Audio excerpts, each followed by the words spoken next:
जय माता दी। राधे राधे एवरीवन। आप सभी को नवरात्रि की बहुत बहुत शुभकामनाएं। फ्रेंड्स, शारदीय नवरात्रि आने वाली है। आज की वीडियो में हम नवरात्रि पूजन की संपूर्ण विधि जानेंगे।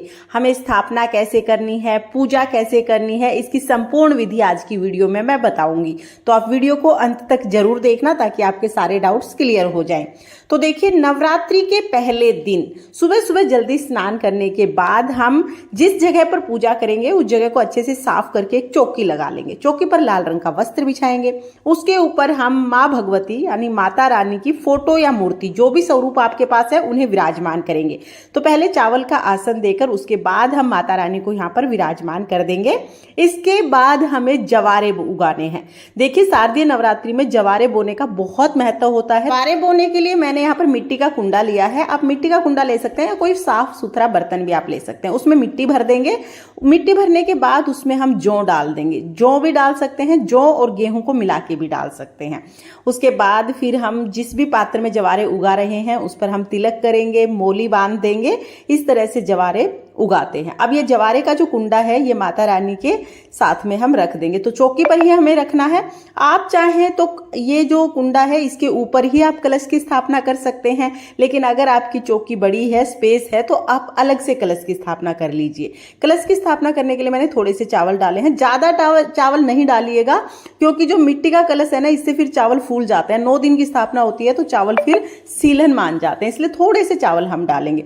उसके बाद जो कलश है उस पर स्वास्तिक बना लेंगे, मोली बांध लेंगे, थोड़ा सा गंगा जल डाल के उसको हम जल से भर लेंगे। इसमें हम हल्दी, सुपारी, लौंग, इलायची और एक सिक्का, ये 5 चीजें डाल देंगे। फिर हम आम के पत्ते इसमें सजाएंगे। आम के पत्ते सजाने से पहले हम उनको तिलक कर लेंगे और फिर आम के पत्ते इसमें हम सजा देंगे। अब हम कलश के ऊपर रखने के लिए नारियल तैयार करेंगे। तो जटा वाला नारियल हमें लेना है। नारियल पे तिलक लगा लेंगे। उस पे हम कोई भी लाल रंग का कपड़ा या चुनरी बांध देंगे और मोली लपेट देंगे ताकि कपड़ा इधर उधर हिले ना। इस तरह से नारियल तैयार हो जाएगा। अब हम कलश के ऊपर पहले ढक्कन रख देंगे। इस ढक्कन के ऊपर हम कोई भी अनाज डालेंगे। मैंने चावल डाले हैं और फिर उसके ऊपर हम ये नारियल रख देंगे। नारियल का मुख जो पूजा कर रहा है उसके तरफ होना चाहिए। इस तरह से हम नारियल की स्थापना करेंगे। फिर हम थोड़े से चावल का आसन देके गणेश जी को विराजमान कर देंगे। उसके बाद फिर हम नवग्रह की स्थापना करेंगे। अगर आपके पास नवग्रह यंत्र है तो नवग्रह यंत्र रख लीजिएगा, नहीं तो चावल की 9 ढेरी बनाकर उसके ऊपर हम सुपारी रख लेते हैं। और अगर आपके यहाँ पर चूहे हैं या आप चावल नहीं रख पाते हैं तो सिर्फ 9 सुपारी भी आप रख सकते हैं। तो यहाँ पर हमने सुपारी और चावल रख के नवग्रह की स्थापना कर ली है। आप चाहें तो षोडश मातृकाओं की स्थापना भी कर सकते हैं, या फिर माता रानी में सभी माताओं का रूप विद्यमान है तो आप माता रानी के रूप में ही सभी का पूजन कर सकते हैं। तो यहाँ पर हमने स्थापना कर ली है। उसके बाद हम देसी घी का दीपक जला देंगे। देखिए, नॉर्मली देसी घी का दीपक जलाया जाता है, नॉर्मल दीपक, लेकिन आप चाहें तो आप अखंड दीपक भी यहाँ पे जला सकते हैं। अगर आप अखंड दीपक जला रहे हैं तो उस दीपक को फिर हिलाना नहीं होता है, वो पूरे 9 दिन तक जलता है। मैंने सिंपल दीपक जलाया है। दीपक जलाने के बाद हाथ जोड़कर माता रानी से प्रार्थना करेंगे, हे माता भवानी, मैं पूरे 9 दिन के लिए अपने घर में आपका पूजन कर रही हूँ या कर रहा हूँ। आप मेरी पूजा को स्वीकार करें और इन 9 दिनों में कोई गलती रह जाए तो मुझे क्षमा करें। ऐसा संकल्प करने के बाद फिर पूजा शुरू करेंगे। तो पूजा के शुरुआत में सबको हम जल के छींटे लगाकर भाव रूप में स्नान करा लेंगे। तो स्नान का भाव करा के जल के छींटे लगा देंगे। वस्त्र के रूप में हम सभी को कलावा समर्पित कर देंगे। तो गणेश जी को, माता रानी को कलावा समर्पित कर दिया है। कलश पे पहले ही कलावा बांध दिया था। अब जो नवग्रह है ना, नवग्रह पे भी हम छोटे छोटे कलावे के टुकड़े वस्त्र के रूप में समर्पित कर देंगे। और जो जवारे हमने उगाए हैं ना, जवारे के कुंडे पर भी हमें मोली यानी कलावा जरूर बांधना है। इसके बाद हम सभी को तिलक करेंगे। तो रोली से, चंदन से हम सभी को तिलक कर देंगे। गणेश जी को तिलक करेंगे, माता रानी को तिलक करेंगे, फोटो में विद्यमान सभी देवियों को हम तिलक कर देंगे। कलश पर हम यहाँ पर स्वास्तिक बना देंगे। और जो नवग्रह है ना, नवग्रह को हमें सूखी रोली समर्पित करनी है, क्योंकि एक बार स्थापना के बाद फिर सुपारियों को हिलाना नहीं है। तो सूखी रोली इस तरह से हम समर्पित कर देंगे। इस तरह से सभी को तिलक करेंगे। उसके बाद हम तिलक के ऊपर अक्षत यानी चावल समर्पित कर देंगे। फिर हम गणेश जी को वस्त्र के रूप में यहाँ पर जनेऊ समर्पित करेंगे। माता रानी को हम लाल रंग की चुनरी समर्पित कर देंगे। आपके पास जनेऊ नहीं है तो कोई बात नहीं, आप सिर्फ कलावा समर्पित कर सकते हैं। उसके बाद हम फूल समर्पित कर देंगे। जो भी फूल आपके पास हो वो फूल आप सभी को यहाँ पर समर्पित कर दीजिएगा। माता रानी को हम 16 श्रृंगार समर्पित करेंगे। 16 चीजें हैं तो 16 समर्पित कर दीजिए। 16 श्रृंगार नहीं है तो जितना श्रृंगार हो पाए उतना आप माता रानी को समर्पित कर सकते हैं। श्रृंगार हमें पूरे 9 दिन में एक बार समर्पित करना है, आप कभी भी समर्पित कर सकते हैं।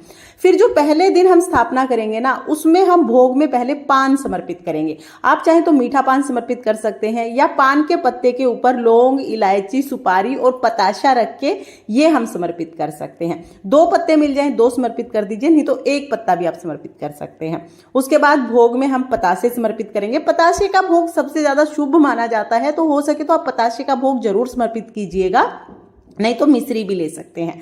साथ में हम पंचमेवे समर्पित कर देंगे, ऋतु फल का भोग समर्पित करेंगे और फिर हम जल समर्पित कर देंगे। इस तरह से भोग समर्पित करने के बाद फिर हमें दक्षिणा समर्पित करनी है।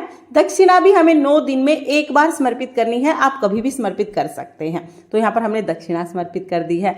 इसके बाद हमें एक छोटा सा हवन करना होता है। नवरात्रि पूजा में सुबह के समय छोटा सा हवन करना जरूरी होता है। इसके लिए हम गाय के गोबर से बने हुए उपले को जला लेंगे। इसमें हमें भोग समर्पित करना है। तो भोग में सबसे पहले हम लौंग का जोड़ा समर्पित करेंगे। लौंग हमें साबुत लेनी है फूल के साथ। 2 लौंग एक साथ हम लेंगे, इसको थोड़ा सा घी में डिप करके अग्नि में समर्पित कर देंगे। जय माता दी बोलते हुए हम ये लौंग समर्पित करेंगे। 2 बार हमें 2 जोड़े लौंग के समर्पित करने हैं। इसके बाद जो हमने भोग चढ़ाया है, पताशा, मिश्री, जो भी भोग चढ़ाया है वो हम समर्पित कर देंगे। साथ में ही जो पान हमने चढ़ाया है वो भी हमें अग्नि में ही समर्पित करना है। तो देखिए पान का हम एक बीड़ा बना लेंगे। तो इस तरह से पान को फोल्ड करके जो लौंग इसके अंदर थी ना वो इसके ऊपर लगा के हम इसको समर्पित कर देंगे। कहते हैं कि अग्नि में जब हम भोग समर्पित करते हैं तो वो सीधा देवताओं को मिलता है, इसलिए नवरात्रि में अग्नि में भोग जरूर समर्पित किया जाता है। इसके बाद थोड़ा कपूर डाल देंगे ताकि अग्नि अच्छे से प्रज्वलित हो जाए। ऐसे भोग समर्पित करने के बाद थोड़ा सा जल अपने हाथ में लेंगे और इस हवन के ऊपर से 2 बार हम वार देंगे। इस तरह से हवन पूर्ण हो जाएगा। पूरे 9 दिन तक रोजाना सुबह सुबह हमें ये हवन करना है। और जो पान है वो पहले दिन समर्पित करना जरूरी है, बाद में आपकी मर्जी है तो आप समर्पित कर दीजिए, नहीं तो आप सिर्फ पहले दिन भी समर्पित कर सकते हैं। इसके बाद धूप दीप से हम बहुत ही प्रेम पूर्वक माता रानी की आरती करेंगे। पहले हम गणेश जी की आरती करेंगे, उसके बाद हम माता रानी की आरती करेंगे। आरती करने के बाद हाथ जोड़कर माता रानी से पूजा में रही कमियों के लिए क्षमा याचना करेंगे और अपनी मनोकामनाओं को पूर्ण करने के लिए माता भवानी से प्रार्थना करेंगे। इस तरह से नवरात्रि के पहले दिन की स्थापना और पूजा पूर्ण हो जाएगी। पूजा करने के बाद फिर जो हमने जवारे बोए हैं वो जवारे हमें सींचने हैं।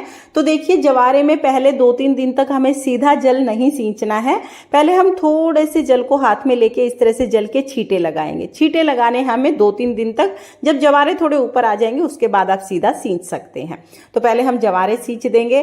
जवारे सींचने के बाद जो जल का लोटा है वो हम सूर्य देवता को अर्घ दे देंगे। और जो भी भोग प्रसाद हमने चढ़ाया है वो भोग प्रसाद पूजा के तुरंत बाद हम उठाकर सभी भक्तजनों में, सभी परिवार के सदस्यों में बांट देते हैं। इस तरह से हम नवरात्रि के पहले दिन माता रानी की स्थापना और पूजा करते हैं। फ्रेंड्स, नवरात्रि पूजन की ये सरल और संपूर्ण विधि है। आपको ये संपूर्ण विधि कैसी लगी कमेंट करके जरूर बताना। अगर ये वीडियो आपको पसंद आया हो, वीडियो आपके लिए थोड़ा बहुत भी यूजफुल हो तो प्लीज वीडियो को लाइक कर देना।